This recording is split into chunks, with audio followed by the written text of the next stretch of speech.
Hello again. Picture this scene. You spent hours working on your speech, writing and practicing it. You even went out and bought a tie to wear when you're about to deliver it. And you get up and you share your heart to move your audience towards action and giving them reasons and methods for how to do it. But after about 30 seconds, you realize no one is listening. How did this happen? What can I do about it? The last time we talked about the body of the speech. This time we want to talk about how to create an opening that will capture the audience attention and persuade them to listen to your words. Your audience doesn't need to listen to you. You have to realize that as a public speaker, your audience doesn't have to listen to you. They have many other things to think about while you're talking. There's many other things that can distract them. You have to work to keep their attention, and you don't have much time. You can lose them in the first 30 seconds, and you can lose them again in the first 2 minutes. By the end of the opening, they should be more interested in what you have to say than they did when you first started. If you don't make a good opening, you'll be talking to yourself for the rest of the time. And you will have wasted all your effort to prepare. Even worse, you will have wasted an opportunity to make an impact. Now, you don't want that to happen, right? You want to learn how to make a good opening and how to get their attention and convince them to listen to you. Well, how can you use the opening sentences of your speech to make people want to listen? First of all, you can bring them to common ground. Bring them onto common ground. Before you stand up to talk, you have to understand people's minds are everywhere. They're thinking about all kinds of things. You need to bring them in to where you are. And so one way to do that is to describe a common experience or common goals. You ever notice comedians do this all the time? They'll say things like, "What's with those tiny spoons they give you on an airplane?" And you're thinking, "Hey, yeah, that's right. What about those tiny spoons? I've experienced that." Or maybe they'll say, or maybe you could say, "Hey, did you ever notice those escalator ramps at Joan By?" And people will say, "Oh yeah, I've seen them."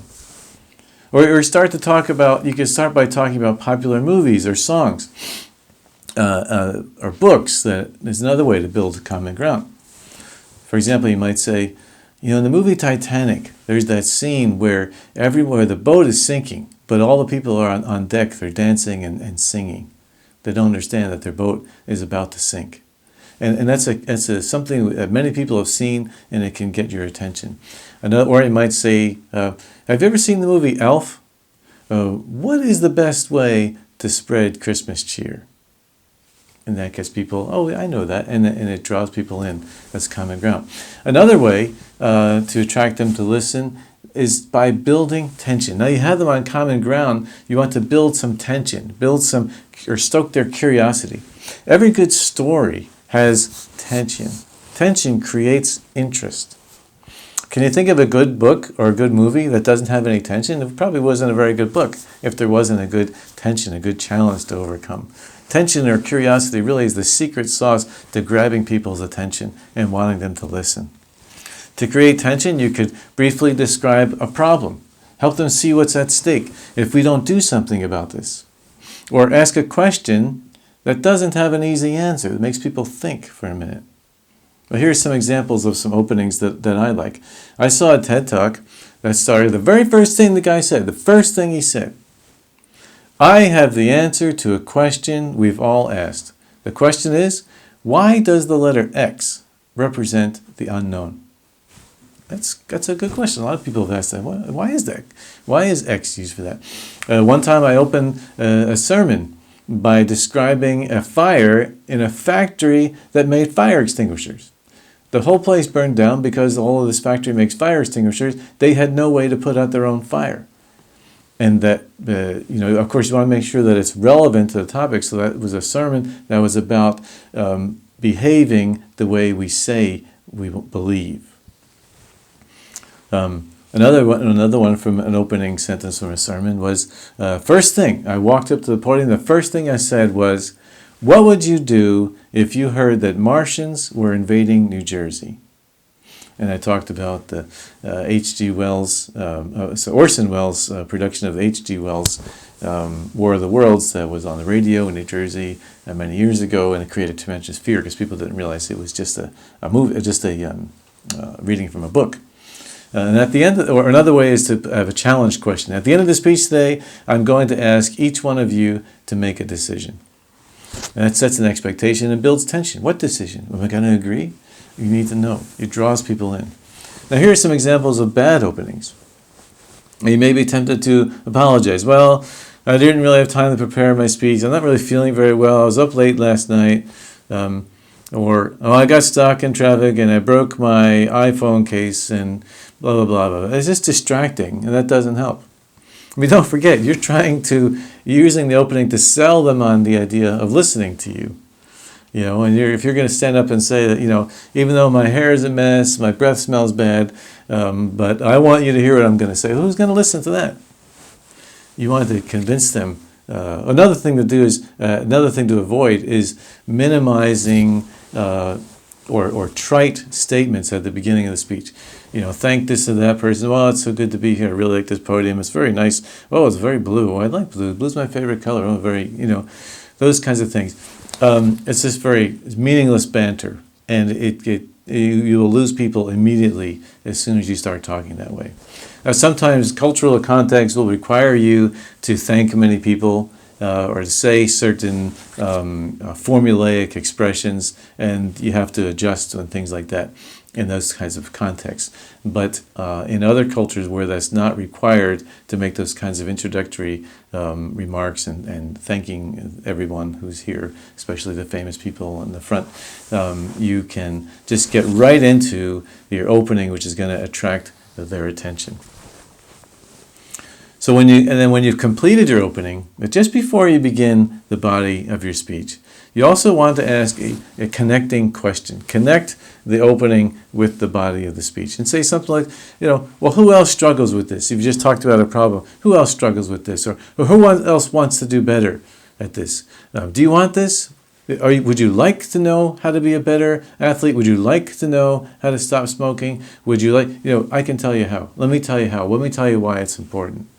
And this opens the door for you to introduce your idea worth sharing and to give them your action statement and the reasons and the method.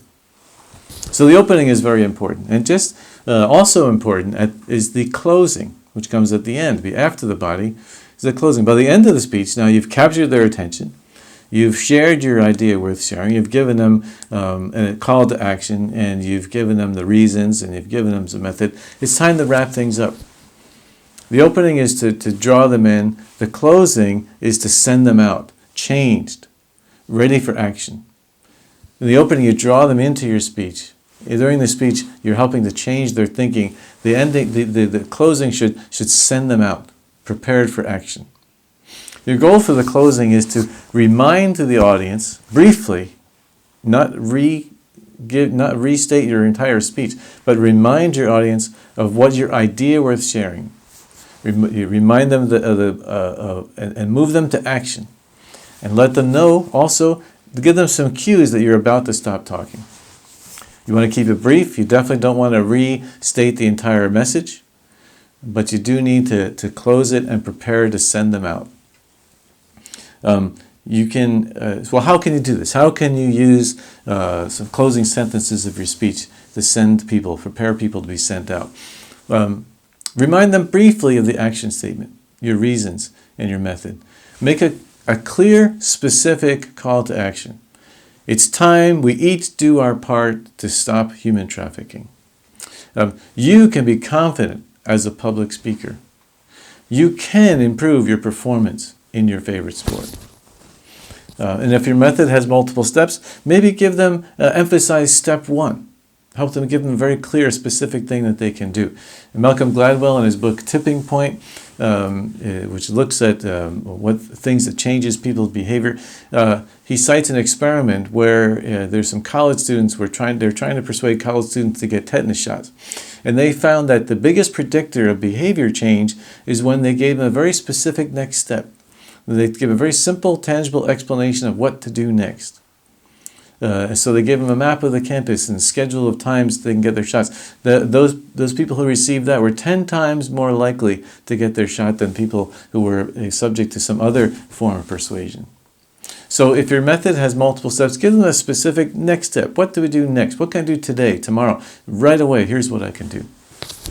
And finally, you want to give them some cues that you're about to stop. Now, this may seem kind of funny or obvious, but you need to give the audience some kind of cue that you're about to stop speaking. Otherwise, the ending of the speech seems too abrupt or unfinished, unprofessional, and you can lose credibility. Now, when you listen to a song, you can usually tell it's about to end. Something that the musicians do, techniques to let you know that the song is about to end. And if a song ends differently, it sounds odd. If you heard, "Oh, what fun it is to ride on a one horse," that would seem strange. You need to, the song would end in a certain way that you expect. Speeches are the same way. You need to give the audience a clue that you're about to stop. And there are many ways to do this. And here's some suggestions. One is called a circular close, where you come back to the beginning again, where maybe you've shared a story at the beginning, and you come back, you circle back to that, and you repeat that story. Somehow people know that when you do that, you're about to stop talking. Another way to close be a challenge close. It's time for action. You might say, as you're wrapping things up, you then wrap up with a challenge, a call to action, very clear. It's time for action. We can't sit around and wait for someone else to do it. This is for us. Time for each one of us to get out there and find Waldo. Something like that. Some kind of a clear, specific close that lets people know that you're about to stop speaking. Or a quotation close. In his famous, you could give a famous quotation that people recognize. In his famous speech, the "I Have a Dream" speech, Martin Luther King does this. At the end of his speech, he ended by quoting a famous spiritual song. "Free at last, free at last. Thank God Almighty, we're free at last."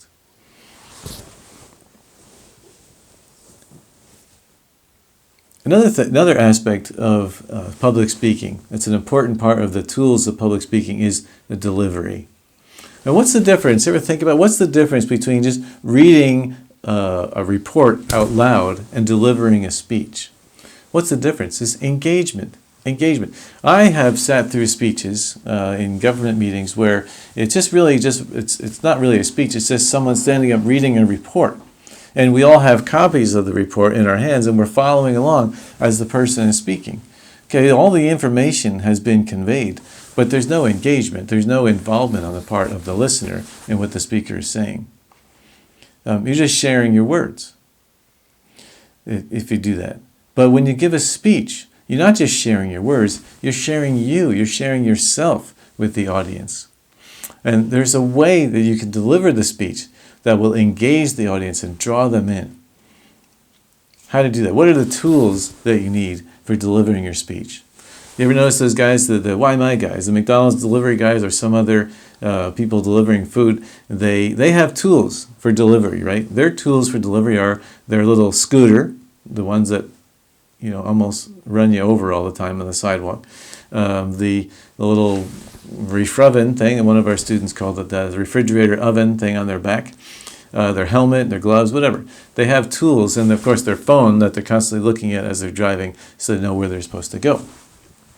Those are the tools for delivery. But you have tools that you can use when you deliver a speech as well.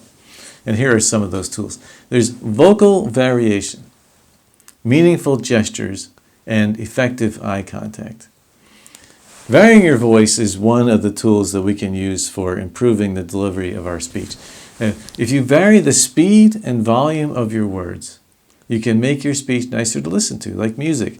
Music isn't always at the same tempo, or the same tone, the same pitch. A musician will vary it, and it's more pleasant to listen to.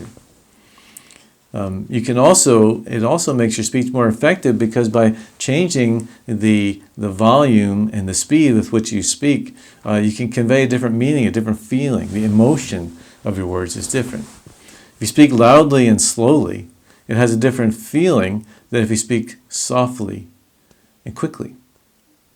And you can try it. Try it with this sentence from two of our students in the past. Jason and June picked up the animal and threw it in the water. And if you say it, you can say it by, if you say it like this, Jason and June picked up the animal and threw it in the water.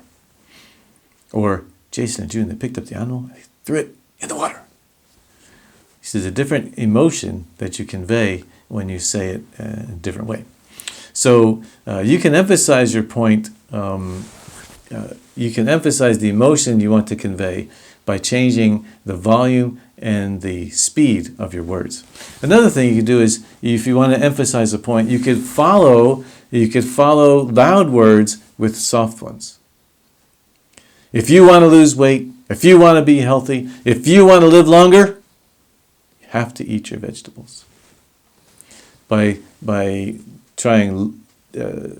giving some loud words, a little pause, and some soft words following, you kind of create a vacuum which draws people in to hear what you're about to say. Another tool for speech delivery is meaningful gestures, performing meaningful gestures. The right amount of gesturing can help keep the audience's eyes on you. Our eyes tend to notice something that moves. If you stand still as a tree and never move, people will start looking somewhere else because they're looking for motion. But if your hands are moving, if you're providing gestures, you're giving them something to look at, then you will help them draw their eyes to you and not be as distracted by something going on outside. However, of course, you can go too far the other way, and we'll talk about that in a second. Another way to use gestures, though, is to act out scenes of what you're saying. And you could say, the guy went up to the plate and you could say, the guy went up to the plate and he hit a home run, or you could say, the guy went up to the plate and he hit a home run. And that it captures people's attention more, it helps communicate more clearly. The 2015 Toastmaster of the Year speech that I mentioned in the previous video contains some really excellent gesturing, and I'll give you the link for that. You can watch that. Watch for examples of how he illustrated the words by acting them out and conveying, he was able to convey the emotions because of his gestures. It's an excellent speech to watch. Some do's and don'ts for gesturing, as I mentioned. You got to be careful about how much you gesture. If you're the kind of person who gestures a lot, you're always talking like this with your hands, you're always gesturing, you want to try and make sure you tone it down when you speak. But if you're the type of person who generally does not gesture, does not move at all, you got to make sure you got to really push yourself outside your comfort zone and really get yourself to move your hands and gesture in some way. And also, but don't do the same. But be careful not to do the same gesture over and over again. Maybe if this is your gesture, you just keep doing this the whole time. If that's the only gesture you have, then that's going to get old fast. So you need to learn to do another gesture. I'll go back and forth. Use many gestures. Okay. Gestures should support the speech. They shouldn't overwhelm it. If people remember your gestures at the end, then you probably did it wrong. They shouldn't even remember that you were gesturing. Your eyes is another tool that you can use during a speech. And here are some tips for some effective eye contact. The trick here is to imagine that your speech is a series of one-on-one conversations with people in the audience, random people in the audience. And this conversation lasts about 3 to 5 seconds. So you lock in on someone for about 3 to 5 seconds and move on to someone else. Don't lock on the same person the whole time. That's really annoying, especially if you're the person who's stuck having to watch the guy so closely. Lock in on them 3 to 5 seconds, move on to someone else. If you're in a large room, you can't possibly hit everyone in the audience, then make sure you get each section. But if you're in a small group, try to at least make eye contact with as many people as possible. Try to get everyone if you can. Try to and move from here to here to here to here. Don't just go zigzag pattern or something like that. Also, you want to look people in the eye and try to make sure your whole body is facing them. If you're making eye contact, make sure your body is facing them. You don't want to be doing this. It's kind of a strange, if you're facing that way and then you look this way at them, it has kind of another meaning. Conveys a different emotion. Okay, just some other random tips for you. You want to eliminate unintentional filler words as much as possible. Of course, everyone is going to use them eventually, but you don't want to use them too much, like okay, like, so actually, yeah, okay. Those can be very annoying. Don't be afraid to pause for effect. And you want to eliminate any annoying sounds or habits like lip smacking. So another thing, or doing this. I keep doing this. I've been trying that. I shouldn't have been doing this. A couple of times I did this. If you really have a problem with your glasses staying up on your face, you might want to consider getting something to tie them in the back. Or another thing is sometimes they'll try and fix their tie. It's just a nervous habit, but it can be very distracting to the audience if you keep doing it too often. And finally, just a brief word about media. You might find it helpful to have PowerPoint slides for your speech. It's very common these days to do that, and it can be very effective. It's a great way to do illustrations, to have people be looking at something while you're talking, but it can also be overwhelming. It also can be distracting. So you want to make sure that you have words or pictures that could enhance what you say, not replace it, not distract from it. You also don't want to put too much information on any one particular PowerPoint slide. You want to avoid using your PowerPoint as your notes.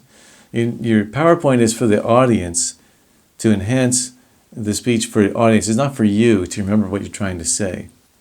Your speech should be, and the PowerPoint of your speech should be mostly graphics, mostly pictures with very few words needed. You're going to speak the words. You don't want to put too many written words on, just a few words to enhance or to help people stay on track.